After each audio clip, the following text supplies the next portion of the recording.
혼자 힘으로 안 되는 일을 유력한 아버지의 힘으로 해결하는 것, 그런 뜻이죠. 그 과정이 정당하다면 선망의 대상이죠. 비난의 대상이 안 될 겁니다. 그런데 죄악으로 가득한 세상에서 반칙이 난무하다 보니까 부정적인 시각으로 바라보게 되는 것입니다. 그래서 아빠 찬스 그러면 아예 부정적인 것으로 굳어졌습니다. 얼마 전에 신문을 보니까 이런 기사가 있었어요. 성실한 분들께는 죄송한 얘기지만 특수한 사례니까 소개를 합니다. 모 대학에서 어느 학생이 같은 대학의 교수인 아버지의 강의를 무려 8과목을 들었다고 합니다. 그런데 성적이 All A+. 어떻게 생각하십니까? 야, 천재 아들 뒀구나. 누가 그러겠습니까? 이상하다. 아니나 다를까 교육부 감사에서 그게 발견이 됐습니다.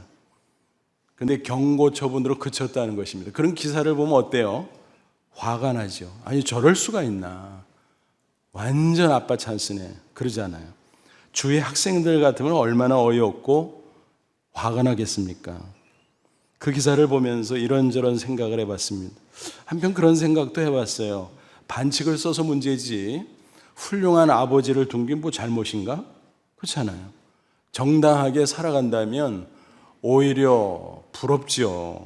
존경스럽지요. 그러면서 문득 제 대학 시절의 일이 떠올랐습니다. 가정교사 아르바이트를 하고 있었는데 장관집에서 했어요. 장관집. 대학교 1학년 때였는데 어디였냐면 그 집이 동부이촌동 장미 아파트. 첫날 딱 들어갔는데 와, 으리으리해. 또 엄청 넓어. 저는 촌딱 같았습니다. 근데 아버님이 너무 인자하시고 얼마나 잘해주는지 마음이 놓였습니다. 사연을 들었는데 상처하셔서 누이 동생, 그러니까 그 아들에게는 고모님이죠. 고모님이 살림을 해주고 계셨어요. 근데 늘 국사에 바쁘다 보니까 뭐 되게 늦게 들어오시는데 딱 한 번 뵐 수 있었습니다. 언제는 월급날. 그날은 어김없이 일찍 귀가하셔서 일부러 식사를 함께 하셨습니다. 대접하는 차원이겠죠.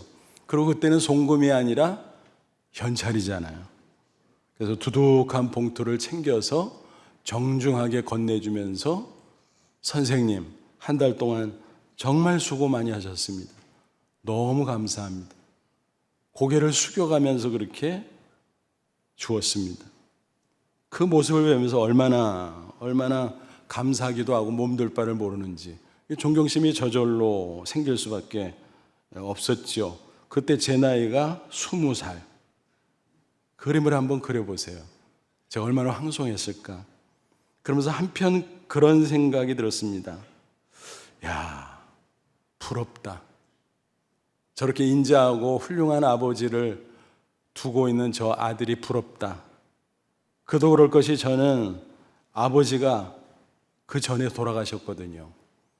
그래서 대학생 때 취미로 한 게 아니라 그 아르바이트 안 하면은 학업을 이어가기가 곤란하니까 그런 형편이니까 그랬던 것입니다. 그러니까 당연히 뭐 어린 마음에 부러울 수밖에 없죠. 그러다가 이제 그만두고 잊어버렸어요. 뭐 연락 계속할 사이는 아니니까. 그래서 한참 세월이 흐르고 수년 전의 일이었습니다. 문득 아니 이 근처에 국립묘지가 있는데 국립묘지 내가 이렇게 좀 찬찬히 한번 보면 좋겠는데 한 번도 기회가 없었다. 그래서 큰 마음을 먹고 쉬는 날 국립묘지 대통령 묘역부터 쭉 이렇게 더듬어서 봤어요. 근데 묘비에 써 있는 이름 석자가 제 눈에 들어오는 거예요. 아니 저분 그때 그 장관님 아니야? 놀래가지고 뒤로 가서 사망일을 살펴보니까 세상에 제가 그만두고 나서 2년 후에 돌아가신 거예요. 그렇게 젊으셨던 분이. 깜짝 놀랐습니다. 오랜 세월 후에 확인한 거지만. 그래서 도대체 무슨 사연이 있었을까? 요즘 인터넷 들어가면 대충 찾잖아요. 신상에 관한 것도. 알려진 분들은. 알고 보니까 폐암에 걸려서 그렇게 급히 가신 거예요. 오래전 일이지만은 너무너무 가슴이 아팠어요. 그리고 그 아들이 생각이 났습니다. 그 아들이 어떻게 살았을까? 어머니도 돌아가시고 아버지도 돌아가시고 고모님이 잘 보살펴 줬을지는 모르지만 그래도 그렇지 얼마나 힘들게 살았을까? 알 길은 없지만 너무너무 마음이 아팠습니다. 그러면서 그런 생각을 했어요. 야, 정말 훌륭하고 좋은 아버지를 모신 게 축복은 축복인데 인간 아버지는 한계가 있구나. 그렇잖아요. 시간적 한계가 있었어요, 그분은. 또 어떤 아버지는 능력의 한계가 있잖아요. 자식을 살아가지만 능력이 안 돼서 뭐 도와주질 못하잖아요. 또 어떤 경우는 인격적 한계도 있어요. 본인은 자식을 사랑한다고 하지만 표현을 잘못해서 때로는 상처를 주는 경우도 있잖아요. 이런저런 생각을 하면서 야, 그래도 나는 하나님 아버지가 있으니까 감사하다. 물론 그 당시에는 예수를 믿지 않아서 뭐 그런 것도 없었지만 뒤늦게 깨달았다 그런 거예요. 야, 하나님이 나의 아버지라는 사실이 얼마나 감사한가. 그런 집안에도 아들이 그렇게 아버지가 훌륭하지만 좋지만 그런 한계 속에서 어려움을 당할 수밖에 없는데 나는 하나님의 아버지니까 얼마나 좋으냐라는 생각을 했습니다. 특별히 오늘 본문에 보니까 하나님을 아버지라고 부를 뿐만 아니라 뭐라고 부르라 그랬어요? 아빠라 그랬어요. 아빠. 세상에 아빠라고. 옛날 우리 자랄 때는 아버지한테 아빠라고 그런 적이 없어요. 요즘 사람들이 아빠 그러지. 근데 성경은 이미 훨씬 오래 전부터 아빠라고 부르라고 딱 써놨다라고 하는 것입니다. 여러분, 세상에서 아빠 찬스는 어때요? 부정적이잖아요. 야, 저 수상해, 이상해, 뭐가 있어? 근데 하나님 아빠 찬스를 쓰면 어떨까요? 전혀 수상할 게 없어. 비난받을 것도 없어. 부작용도 없어. 자랑스러워, 편해, 다 좋아. 맞죠, 여러분? 그래서 종교개혁자 마리손은 이렇게 말했습니다. 우리가 하나님에 대해서 생각할 수 있는 최상의 이름은 바로 아버지라는 칭호이다. 또 고대 신학자 어거스틴은 이런 말을 남겼어요. 하나님은 그 능력에 있어서 우리의 전능자시며 그의 사랑에 있어서는 우리의 아버지시다. 이게 뭐 당연히 알고 있는 것 같아도 잘 생각해보면 정말 대단한 말 아닙니까, 여러분? 만약 하나님이 전능자이기만 하면 어떨까요? 사랑을 안 해. 그럼 무서운 존재죠. 벌벌 떨고 피해 다녀야지. 근데 그분이 사랑의 하나님이기도 하다 이 말이에요. 얼마나 좋아요. 게다가 우리의 아버지요, 아니 나의 아버지요, 또 아빠라고 부르라고 하니까 야, 이거 보통 수지 맞는 일이 아니구나라는 생각을 하게 됩니다. 그렇습니다. 그래서 우리는 하나님 아빠 찬스를 쓸 수 있는 사람이 됐어요. 얼마든지 쓸 수 있는 것입니다. 아무쪼록 하나님 아빠 찬스를 잘 사용함으로 복되고 아름다운 인생 꼭 살아가시기를 주님의 이름으로 축원합니다. 본문을 보니까 하나님 아버지와 우리 그리스도인의 관계는 정말 친밀한 관계다라는 것을 강조하는데 그 일환으로 아빠라는 칭호를 증거한 거죠. 15절 보세요. 너희는 다시 무수하는 종의 영을 받지 않고, 무슨 얘기예요? 하나님은 종의 영을 부어서 억압하고 그러지 않는다라는 거예요. 양자영, 양자삼. 우리는 혈육으로 하나님의 자녀가 된 건 아니잖아요. 믿음으로 하나님의 자녀로 입양된 거죠. 근데 그 당시 로마 시대에는 입양이랑 자기가 낳은 친자식이랑 똑같아요. 권리가 똑같아요. 그런 차원에서 양자영을 우리가 받고 그래서 우리가 아빠 아버지라고 부르시느니라. 하나님을 아빠 아버지라고 부르게 된 게 얼마나 놀라운 것인가, 그런 뜻입니다. 아빠는 그 당시 유대인의 일상어였던 아람어로 우리말 아빠와 똑같아요. 어린 아이가 자기 아버지를 반갑게 친밀하게 부를 때 쓰는 애칭입니다. 그러니까 야, 하나님과 우리 그리스도인들은 그렇게 친한 관계구나, 사랑의 관계구나, 신뢰의 관계구나, 거리낌이 없구나, 거리감이 없구나 하는 것을 알 수가 있습니다. 예수님도 이런 칭호로 하나님을 부르신 때가 있었어요. 겟세마네 기도 가운데 다른 복음서에는 그러지 않는데 유독 마가복음 14장 36절 보니까 나와요. 아빠 아버지여, 아버지께는 모든 것이 가능하오니 이 잔을 내게서 옮기시옵소서. 그러나 나의 원대로 마옵시고 아버지의 원대로 하옵소서. 아버지라는 칭호는 자주 쓰셨어요. 근데 이 구절에 보니까 아빠, 아버지요. 십자가를 앞두고 그렇게 부르셨다라는 것입니다. 여러분, 우리가 영적으로 하나님과 부자관계를 맺으면 어떻게 해야 돼요? 믿음으로, 오직 믿음으로. 요한복음 1장 12절 보니까 영접하는 자 곧 그 이름, 예수 이름을 믿는 자들에게는 하나님의 자녀가 되는 권세를 주었으니, 그래서 권세는 신분이라는 말로 바꿔도 돼요. 하나님 자녀의 신분을 어떻게 취득할까? 예수님의 이름을 믿으면 된다. 그리고 마음속에 예수님을 영접하면 된다 라는 것입니다. 예수라는 이름의 뜻이 뭐라고요? 구원자, 구주라는 뜻이에요. 예수님은 하나님의 아들이잖아요. 근데 이 세상에 오실 때 인간으로 오시지만 죄가 없어야 되잖아요. 하나님의 아들이 어떻게 원죄의 오염을 뒤집어 쓰고 태어날 수 있겠습니까? 말도 안 되죠. 그래서 동정녀 마리아의 몸을 통해서 성령으로 잉태되셨다라는 것입니다. 그렇게 죄가 없으신 하나님의 아들 예수 그리스도가 십자가 사형틀에 피 흘려 죽었어요. 아니 어째서? 본인은 죄가 전혀 없으신 분이잖아요. 그러니까 모든 인간의 죄를 대신한 것이다. 그래서 십자가는 대속의 십자가라고 말하지 않습니다. 그런데 사흘 만에 부활하셨어요. 그러니까 뭐를 증명한 거예요? 야, 진짜 하나님의 아들 맞네. 죽다 산 사람이 어디 있어요? 그러니까 오직 예수. 야, 하나님의 아들 맞네. 그리고 십자가에 피 흘려 죽으신 것은 역시 대속을 위함이었구나 하는 걸 알 수 있어요. 근데 그 사실을 믿는 자가 있고 믿지 않는 자가 있는데 믿음으로 그 십자가 대속의 복음을 받아들이고 마음속에 예수님을 영접하면 하나님께서 하나님 자녀의 신분을 취득하도록 주시겠다라는 거예요. 얼마나 놀라운 겁니까? 야, 그렇게 쉬워? 예, 쉬워요. 쉬운 것입니다. 야, 너무 쉬워서 믿어지지 않는데? 아니, 그렇게 귀한 건데 그렇게 간단하게 해줘? 그렇다니까요. 그러니까 오직 은혜로 값없이 하나님의 자녀가 됐다고 우리가 표현하지 않습니까? 근데 이게요, 이 세상에서도 가만히 보면 그런 원리가 작동되고 있는 것을 알 수 있어요. 예를 들어서 우리 대한민국 국민이 되면 어떡합니까? 우리는 뭐 그냥 저절로 돼가지고 이 땅에서 태어나고 부모님이 한국이니까 저절로 돼가지고 그 감이 없는데 외국 사람들이 우리 한국 땅에 와서 살 때 우리 한국 국적을 취득하려면 얼마나 어려워요. 그 요건이 있거든, 요건이. 그래서 국적법이 요구하는 요건에 충족돼야 돼. 그죠? 다른 나라도 다 마찬가지예요. 근데 미국 같은 나라 보면 희한해요.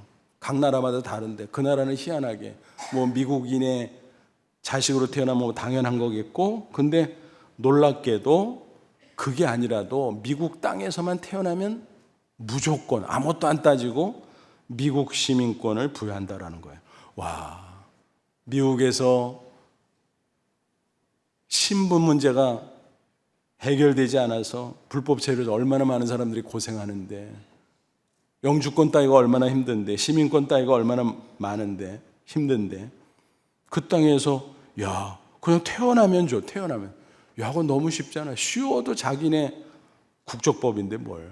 유학 갔다가 자식을 낳아도 미국 시민권, 주재원으로 갔다가 자식을 낳아도 미국 시민권, 심지어는 잠깐 여행 갔다가 자식을 낳아도 미국 시민권.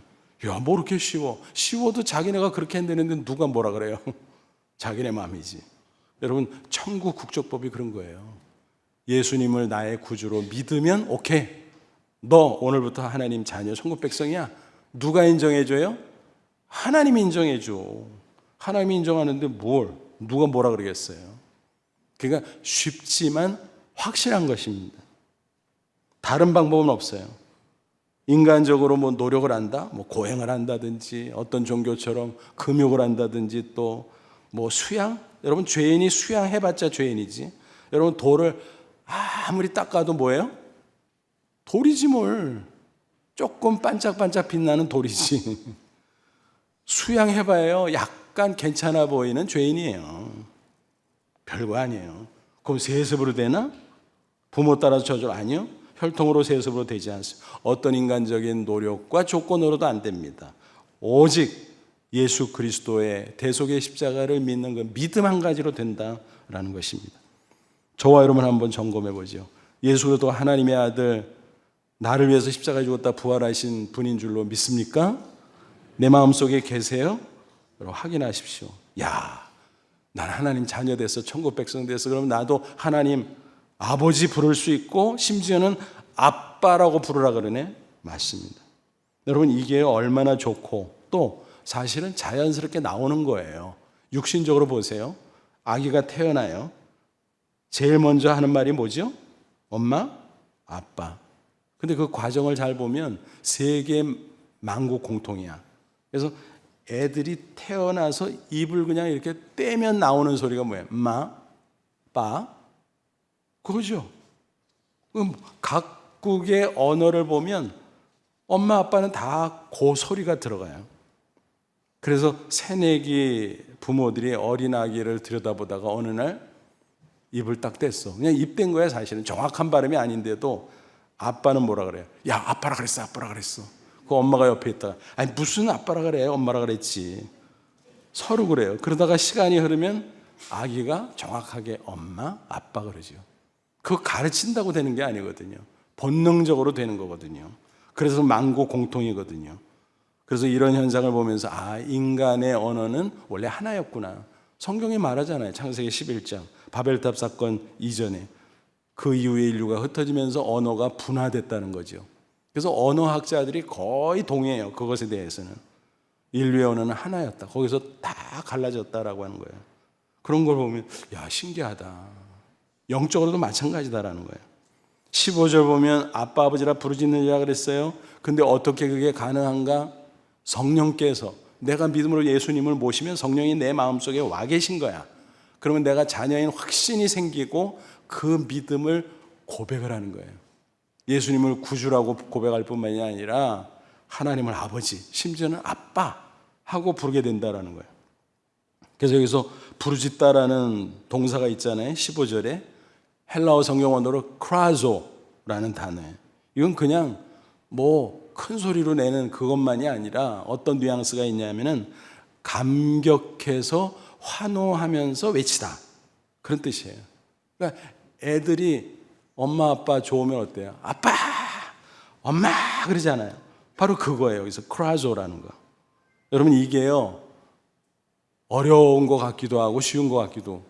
믿음이 있으면 하나도 안 어려워. 저절로 돼. 근데 믿음이 없으면 안 돼. 교회를 다녀도요 개인적으로 예수 그리스도를 나의 구주로 믿고 영접한 경험이 없으면, 그런 적이 없으면 하나님 아버지, 아빠 아버지 이게 안 돼요. 에이 그래도 교회 오래 다닌 사람이 다 하지 그거 못해?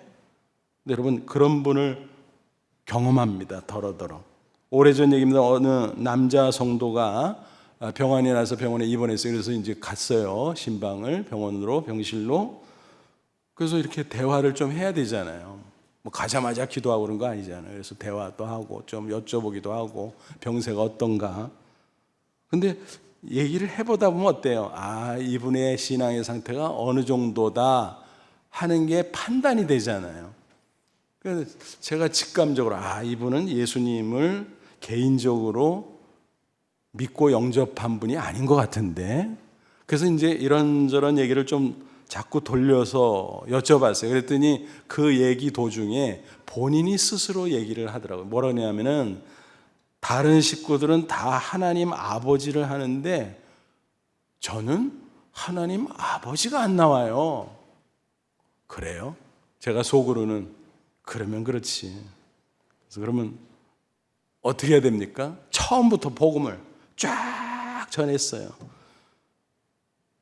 근데 간호사가 들어오는데 주사 맞아야 돼요. 나가세요 다. 옆에 있는 환자.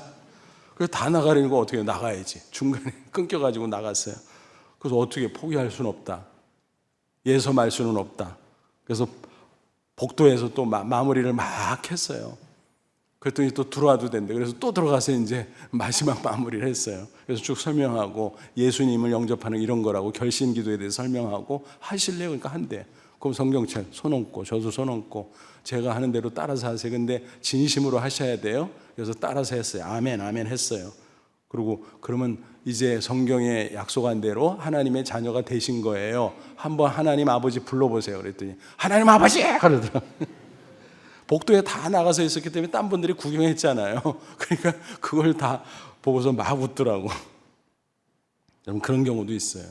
그래서 혹시요, 오늘 이 자리에 앉아 계신 분들 가운데서 교회 처음 나오거나 아니면 교회 여러 번 나왔는데 그냥 뭐 예배 시간에 좋은 말 하니까 듣고 그냥 교회 다니다 보니까 친숙해지고 그냥 다녔다. 내가 개인적으로 정식으로 예수님은 하나님의 아들 나의 구주로 고백하고 믿음으로 내 마음속에 모시지 않았다 라는 분이 한 분이라도 계시면 즉시 믿음으로 예수님을 영접하시기를 바랍니다. 그리고 하나님을 아버지라고 부르시기를 바랍니다. 더 나아가서 아빠라고 부르시기를 바랍니다. 여러분, 하나님께서 우리를 얼마나 친밀하게 생각하는지 아빠라고 부르지. 아빠. 그러니까 하나님께 버릇없이 굴어서도 안 되겠지만 하나님을 너무 멀게 여기면 안 된다라는 것입니다. 전능하시고 공의로우신 분이라 어떤 때 무섭기도 하지만 그러나 사랑이 더 커서 우리를 감싸주시고 우리를 용납하시고 우리를 도와주시는 분, 아빠, 아버지라는 사실을 잊지 마시기를 바랍니다. 우리가 육신적으로도 부모 자식 관계 속에서 그렇잖아요. 자식들이 아빠 그러면 좋아요, 나빠요? 좋지. 야, 징그럽다 부르지 마라. 저는 그러고 싶지 않아요. 아빠 그러면 야, 계속 그렇게 불러라. 나 천국 가기 직전까지 그렇게 불러라. 그런 생각. 왜? 가깝다는 거잖아요. 가깝다는. 아유, 나를 그렇게 친밀하게 하는구나. 아버지 바뀌면은 얘가 좀 멀게 생각하나? 그런 느낌이 들 것 같아요. 여러분, 하나님과 우리의 관계도 그렇다는 사실을 꼭 기억하시기를 바랍니다. 하나님의 자녀가 된다는 것은 너무너무 귀하고 좋은 것입니다. 그것에 따른 특권이 있어요. 그리고 동시에 책임이 있다는 사실도 기억하십시오. 그래서 신분이잖아요. 자녀의 신분. 그래서 신분에는 양면성이 있어요. 동전의 앞면, 뒷면처럼 특권이 있고 책임이 있고 책임이 있고 특권이 있고 그렇지요. 한 국가의 국민도 그렇잖아요. 의무도 있고 권리도 있고 똑같습니다. 그러면 자녀의 특권은 뭘까요? 하나님께서 자녀로 삼아줬기 때문에 험한 세상 살지만 절대적으로 보호해 주세요. 그리고 야, 너 아쉬울 때 기도해. 기도를 영적 무기로 주셨어요. 그래서 기도하면 응답해 주세요. 그러다 보니까 어때요? 승리하죠. 반드시. 그래서 필승. 또 하나님이 함께 해주니까 겨우 가까스로 이기는 게 아니라 넉넉히 이기잖아요. 그래서 낙승. 이게 특권이에요. 하나님이 보호해 주시고 기도를 들어주시고 승리케 하시고 그렇습니다, 여러분. 앞서서 말씀드렸잖아요. 인간 아버지는 고마운 분이기는 하지만 한계가 있다 그랬잖아요. 능력에 한계가 있든 시간에 한계가 있든 인격적인 한계가 있든 그러다 보니까 우리에게 충분히 도와주시지를 못할 때가 있어요. 하지만 하나님은 우리를 사랑하실 뿐만이 아니라 놀라운 능력까지 갖고 계시다라는 것입니다. 어느 정도 사랑합니까? 독생자를 십자가에 내어주기까지. 그래서 우리를 죄와 사망에서 구원해 내셨잖아요. 자녀로 삼았잖아요. 그러니까 우리에게 얼마나 애착하시는지 모르고 우리 절대 포기하지 않아요. 우리에 대해서 관심이 많으시고 속속들이 살피시고 또 도와주시고 책임져 주시고 그렇죠. 비록 험한 세상 살지만 우리가 천국 갈 때까지 그렇지 않아요. 어차피 험한 세상이잖아요. 어차피 죄악 세상이잖아요. 그러나 그 가운데 절대적으로 보호해 주신다라는 것입니다. 그리고 기도할 때 응답해 주시는 것입니다. 고난과 풍파가 있지만 결국은 승리케 해주신다는 것입니다. 마태복음 6장 26절이야를 보면 산상순 가운데 예수님께서 말씀하셨어요. 아마도 산에서 예수님이 말씀하실 때 노천이니까 주변에 풍경이 있었을 거예요. 새가 지나가고 또 이렇게 보니까 백합화가 피어있고 그래서 예수님께서 시청각 설교를 하셨던 것 같아요. 마태복음 6장 26절부터 31절 공중의 새를 보라 심지도 않고 거두지도 않고 창고에 모아 들이지도 아니하되 너희 하늘 아버지께서 기르시나니 너희는 이것들보다 귀하지 아니하냐. 들의 백합화가 어떻게 자라는가 생각해보라. 수고도 아니하고 길쌈도 아니하느니라. 오늘 있다 내일 아궁이에 던져지는 들풀도 하나님이 이렇게 입히시거든. 하물며 너희일까 보냐. 믿음이 작은 자들아. 그러므로 염려하여 이르기를 무엇을 먹을까 마실까 입을까 하지 마라. 여러분, 미물인 새도 챙기고 백합화도 챙기는 하나님께서 만물의 영장인 인간 그 중에서도 예수 십자가 대속의 피로 구속해서 하나님의 자녀 삼은 우리에게 하나님이 얼마나 관심을 많이 갖고 살펴주고 책임져 주시겠냐라는 것입니다. 그러니까 걱정하지 마, 두려워하지 마. 다 채워줄 거야. 그 말씀입니다. 사도 바울은 이렇게 외쳤습니다. 로마서 8장 32절. 자기 아들 예수를 아끼냐 하시고 우리 모든 사람을 위해 내어주시니 하나님이 어찌 그 아들 예수와 함께 모든 것을 우리에게 주시지 않겠느냐. 그죠? 아니, 우리를 구원해서 자녀 삼기 위해서 독생자 예수를 내어주셨는데 그 다음에 자녀 삼고 우리에게 뭘 아끼겠다고 안 주겠어요. 그러니까 고난과 역경과 풍파가 있어도 아까워서 안 주는 게 아니야. 뜻이 있는 거예요. 그죠? 그러니까 그런 믿음을 가지고 우리가 당당하게 맞설 때 반드시 승리할 줄로 믿습니다. 그러니까 다시 말씀드리면 예수님 자신이 성령을 통해서 우리 속에 들어와서 우리 인생에 대해서 뭐가 되는 거예요? 보증이 되시고 담보가 되시는 거예요. 그러니까 우리가 예수님을 하나님 앞에 담보 잡은 거야. 그가 얼마나 당당해요, 우리가. 하나님께서 반드시 책임져 주실 줄로 믿습니다. 절대 한시도 잊어버리지도 않아요. 이사야서 49장 15절 여인이 어찌 그 젖먹는 자식을 잊겠으며 자기 태선한 아들을 긍휼히 여기지 않겠느냐. 그들은 혹시 잊을지라도 나는 너를 잊지 아니할 것이다. 인간 부모가 자식을 어떻게 잊어요? 근데 간혹 그럴지라도 하나님은 전혀 아니다라는 것입니다. 여러분, 하나님은 이렇게 좋으신 분입니다. 특별히 기도에 특권을 주셨다 그랬잖아요. 그래서 우리가 기도하면 들어 응답하세요. 그런데 때로는 우리가 기도조차 못할 때가 있잖아요. 너무 지쳤을 때, 또 낙심될 때, 그때는요 우리가 한숨만 쉬어도 들으세요. 다 아세요. 그런 경우를 봐요. 그렇죠? 항상 부모는 자식을 살피잖아요. 괜찮나? 잘 지내나? 그렇기 때문에 예를 들어서 전화를 했다. 아빠, 그 말 한마디 듣고 딱 파악이 돼. 아빠, 그러면 야, 너 무슨 일 있냐? 그러면 나 무슨 일 있어. 딱 알아차려요. 어떤 사람, 아빠! 이러면 어때요? 아이고, 이 녀석이 좋은 일, 너 뭐 좋은 일 있냐? 그러면 나 이번에 뭐 어땠어 그러잖아요. 여러분, 인간 부모도 알아요. 한마디만 들어도, 표정만 봐도. 그런데 하나님이 얼마나 속속들이 아시겠어요. 시편 34편 15절 여호와의 눈은 의인을 향하시고 그의 귀는 그들의 부르짖음에 기울이시는도다. 의인법적인 표현이죠. 살펴보듯이, 귀를 기울이듯이 우리에게 관심을 두시고 살펴주시고 책임져 주시고 신음소리만 내도 다 들어주시고 아버지 하고 한마디만 해도 응답해 주신다는 사실입니다. 어느 독거 노인의 이야기입니다. 집에서 혼자 사시는데 갑자기 저녁 캄캄한 때에 쓰러지셨어요. 어찌어찌하더니 야, 내가 왜 이래 정신을 잃어가는데 한밤중에 그런 일을 혼자서 당했으니 큰일이죠. 그 순간 아득해지는데 내가 이러면 안 되지 그러고서 정신을 가다듬으면서 아버지 소리를 냈습니다. 근데 신기하게 정신이 조금씩 맑아지더라는 겁니다. 그러면서 119가 생각이 났어요. 그거 뭐 별것도 아니네 그렇게 생각하십니까 여러분? 당황하면요 119도 생각이 안 나요. 그래서 어느 집에 불이 났는데 부부가 서로 대화를 이렇게 했대요. 여보 119가 몇 번이야? 나도 몰라. 빨리 114에 걸어봐. 우리가 웃지만 그렇게 되는 거예요. 너무 다급하면 그럴 수도 있는 거예요. 119 생각이 난 거예요. 그래서 당신이 걸고, 그래서 구급차 부르고 타고 병원 응급실로 가서 다 처치하고 다 안정된 다음에 집으로 오셨다는 거예요. 나중에 그런 고백을 하시더라고요. 아버지가 살려줬어요. 아버지가. 그런 상황에서 아버지를 부를 수 있다는 게 얼마나 고마워? 그러시는 거예요.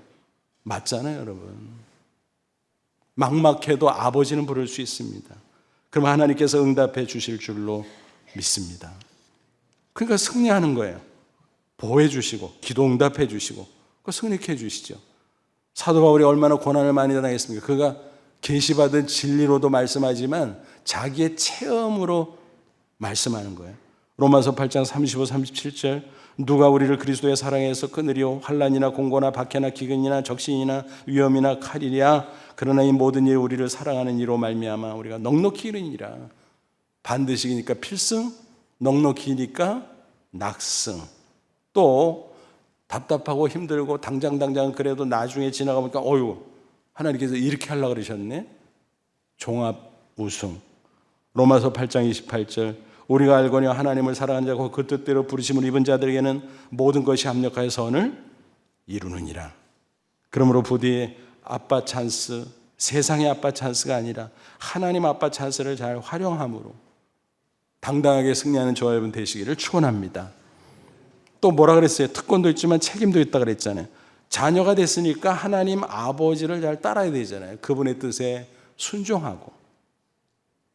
그러면 하나님께서 축복하신다고 약속하셨어요. 그러니까 가만히 따져보면 책임인 것 같은데 책임을 다하면 축복 주시니까 특권의 연장이네. 맞습니다. 본문 13, 14절 너희가 육신대로 살면 반드시 죽을 것이로되 그죠? 육신의 욕망을 따라가면 당장은 즐겁고 잘 되는 것 같아도 나중에는 망하죠. 영으로서 성령으로 몸의 행실을 죽이면 육신의 죄악과 욕망을 죽이면 살리니 무릇 하나님의 영 성령으로 인도함을 받는 사람은 곧 하나님의 아들이라. 성령을 주셨기 때문에 말씀을 묵상하면 성령께서 가르쳐줘요. 야 이게 하나님의 뜻이야. 이게 너를 향한 뜻이야. 이대로 살아. 그러면 그걸 우리가 따라가는 것입니다. 그게 성령의 인도고 말씀에 순종하는 것입니다. 그럴 때 하나님께서 반드시 축복하십니다. 그러니까 책임인데 알고 보니까 이것도 특권이야. 아무한테나 말씀 주는 게 아니잖아요. 또 세상에 살다 보면 고난도 겪죠. 때로는 신앙 때문에 고난을 겪고 핍박을 당할 때도 있어요.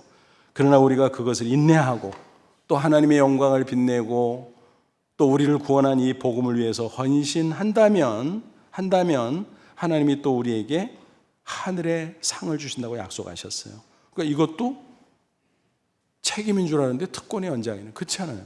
아무한테나 하나님의 뜻 보여주고 아무한테나 하나님의 일을 맡기는 거 아니잖아요.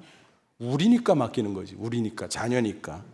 17절 18절 자녀면 또한 상속자고 하나님의 상속자여 그리스도와 함께한 상속자니 우리가 그와 함께 영광을 받기 위해 고난도 함께 받아야 될 것이라 생각하건대 현재 고난은 장차 우리에게 나타날 영광과 비교할 수 없도다. 우리더러 상속자래요. 하나님의 상속자, 예수님과 공동 상속자. 천국의 보화, 그걸 이 땅에서도 줄 수 있지만 다 주시지 않아도 저 천국에서는 모조리 주신다라고 하는 거예요. 공동 상속자. 그러므로 이 땅에 사는 동안은 주님이 고난당한 것처럼 우리도 때로는 고난당할 수 있고 또 주님이 십자가 지고 부활 승천했으니 우리가 그 복음을 전하고 또 하나님의 영광을 드러내고 이런 헌신도 해야만 된다라고 하는 것입니다. 그래서 때로는 아이고 힘들다 고난당하니까 아이고 되다 내가 헌신하다 보니까 이거 너무너무 고단하네. 근데 알고 보니까 그거는 조금이야. 하나님께서 주시는 축복과 천국의 상과 영광은 어마어마해. 그래서 18절 생각하건대, 생각하다는 단어가 있잖아요. 이게 헬라 원어로 로기소마이라는 단어인데 계산하다, 고려하다. 따져봐라. 상대가 안 돼, 상대가. 우리는 요만큼 고난 겪고 요만큼 헌신하는데 하나님이 주시는 축복과 상급은 엄청나다라는 그런 것입니다. 그리고 무엇보다 이제는 하나님의 가족으로 하나님의 형상을 닮아가야 되지요. 로마서 8장 29절 하나님 미리 아신 자들 또한 그 아들 예수의 형상을 본받게 하기 위하여 미리 정하셨으니 이는 그런 많은 형제 중에서 맏아들이 되게 하려 합니다.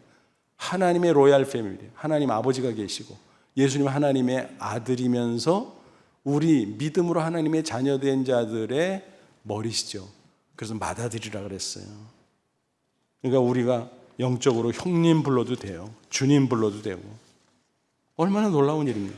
그러니까 하나님을 닮아가는데 하나님은 영이시니까 좀 막연하잖아요. 그래서 인간으로 오신 예수님을 보면서 아, 예수님처럼 살면 되는구나. 그렇습니다. 언제여서 무엇을 하든지 예수님은 이때 어떻게 하셨을까? 생각하면 성령님께서 딱딱 가르쳐줘요. 말씀을 묵상할 때 딱딱 가르쳐줘요. 몰라서 못하는 게 아니야. 그래서 예수님처럼 생각하고 예수님처럼 말하고 예수님처럼 행동하고 그러다 보면 점진적으로 예수님의 거룩한 인격을 닮아가게 되는 것입니다. 그러면서 하나님의 영광을 빛내는 것입니다. 마태복음 5장 16절 이같이 너희 빛이 사람 앞에 비치게 하여 그들로 너희 착한 행실을 보고 하늘에 계신 너희 아버지께 영광을 돌리게 하라. 세상 사람들이 하나님을 볼 수 있어요? 없죠. 하나님은 어떻게 봐요? 영이신데. 우리도 마음으로 겨우 보는데 그렇잖아요. 못 봐요 그들은. 그럼 하나님은 어떻게 그들이 알 수 있을까요?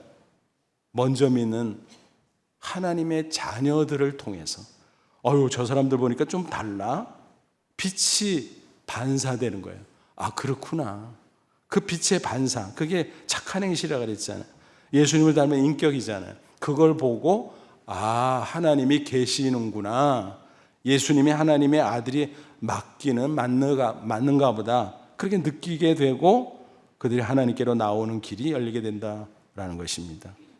여러분, 우리가 책임이라고 해서 하나님의 뜻을 분별하고 그 뜻대로 순종하고 성령을 의지하고 따라가고 또 고난도 당하고 이기고 또 주께서 주신 사명을 충성스럽게 헌신하며 감당하고 그렇게 하면요, 나중에 이렇게 따져보면 이게 책임인 줄 알았는데 이것도 특권이네. 다 특권이네.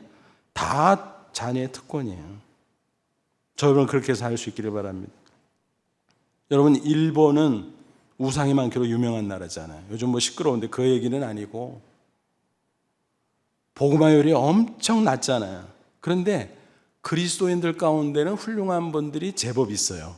그 중에서 한 분, 가가와 도요 있고, 여러분도 들어보신 적 있죠? 그분은 장로교회 목사였고 사회사업가였습니다. 일본 교회가 엄청나게 자랑하는 분이에요. 일반인들도 자랑해요. 뭐라고 자랑했냐면 일본의 간디 이런 식으로 자랑해요. 그런데 제가 1994년 미국 뉴저지에 있는 프린스턴 신학교 세미나에 참석할 때 일이었는데 그 중간중간 짬나는 시간 있잖아요. 그래서 도서관에 갔어요. 그래서 책도 좀 보다가 이렇게 보니까 사방벽에 초상화들이 쭉, 그 프린스턴 출신 초상화들이 쭉 있어요. 근데 이렇게 보니까 아시안 두 분이 딱 있는 거예요. 그래서 저분들이 누구야? 가까이 가서 보니까 한 분은 한경직 목사님, 또 한 분은 가가와 도요 있고, 와, 이분이 이렇게 훌륭하구나 확인할 수 있었습니다. 근데 사연을 듣고 보면 참 많은 곡절이 있는 분이었습니다. 본래 고베시의 고위공직자와 기생사에 태어난 사생아예요.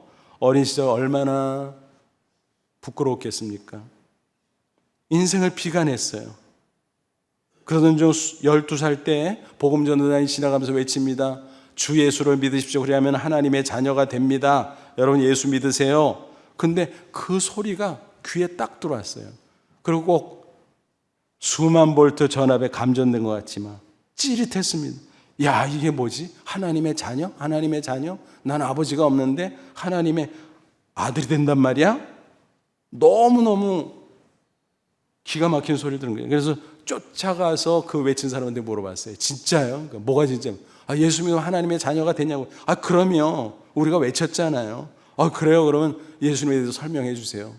그래서 예수님을 믿고 영접했다는 거 아닙니까? 그래서 그 후에 교회를 열심히 다니고 또 신학교를 가고 폐결에 걸고 여러 가지 우여곡절이 있었지만 결국은 아름다운 사역자로서 훌륭하게 모든 것을 감당하고 생애를 마칠 수 있었다는 것입니다. 그런데 이분과 관련해서 흥미로운 일화가 내려오고 있습니다. 그분이 미국에 가서 이제 나야가라 폭포를 구경하는 일이 있었어요. 거기서 이제 백인 목사를 만났는데 서로 얘기하다가 소개하다가 당신 누구요? 그러니까 나는 나야가라 폭포 주인의 아들이요. 그러니까 깜짝 놀라는 거야. 아니 진짜? 그러니까 진짜지 그럼.